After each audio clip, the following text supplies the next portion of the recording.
Welcome to my cooking studio. আজকের আয়োজন দই ইলিশ। চলুন রেসিপিটা প্রথম থেকে শেষ পর্যন্ত দেখে নিই। এখানে মাছ নিয়ে নিয়েছি 5 পিস, খুব ভালোভাবে ধুয়ে নিয়েছি, লবণ হলুদ মাখিয়ে রেখে দেব।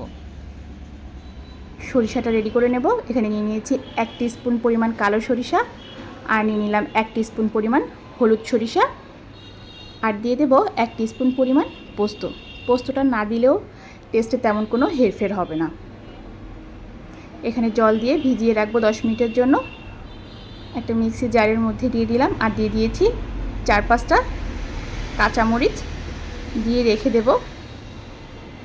সরিষাটাকে ভালোভাবে পেস্ট করে নেব। এবার নিয়ে নেব 1 কাপ পরিমাণ টক দই, আর পেস্ট করে রাখা সরিষাটাকে দিয়ে দেব। টক দইটা খুব ভালোভাবে ফেটিয়ে নিয়ে দিয়ে দেব সরিষা, আর দিয়ে দিচ্ছি 1/2 টিস্পুন পরিমাণ লবণ। লবণটা স্বাদ অনুযায়ী বাড়িয়ে কমিয়ে নিতে হবে। দিয়ে দিচ্ছি সামান্য একটু হলুদ গুঁড়া আর 1 টেবিল চামচ পরিমাণ সরিষার তেল, দিয়ে মিশ্রণটাকে খুব ভালোভাবে মিশিয়ে নেব। মিশ্রণটা খুব ভালোভাবে মেশানো হয়ে গেলে একটা টিফিন কৌটা নিয়ে তার মধ্যে অর্ধেকটা মিশ্রণ দিয়ে দেব দই সরিষার, দিয়ে ওপর থেকে মাছগুলোকে সব সেট করে দেব। এক এক করে খুব ভালোভাবে মাছগুলোকে সেট করে দিতে হবে। সব মাছগুলো সেট করে দেওয়া হয়ে গেলে ওপর থেকে দইয়ের মিশ্রণটাকে ঢেলে দেব। মাছগুলো 1 লেয়ারে সেট করে দিতে পারলে বেশি ভালো হয়, তবে আমি এখানে 2 লেয়ারে সেট করেছি বলে আমার কিছুটা সময় বেশি ভাপ দেওয়া লাগবে।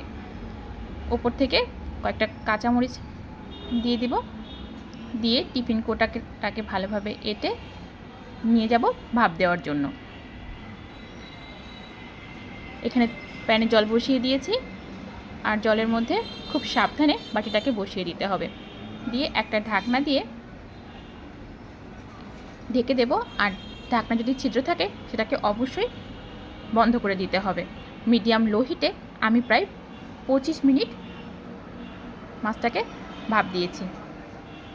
সেদ্ধ খুব ভালোভাবে রান্না হয়ে গেছে, দেখে বোঝা যাচ্ছে, আর স্মেলটা কিন্তু খুবই দারুণ আসছে।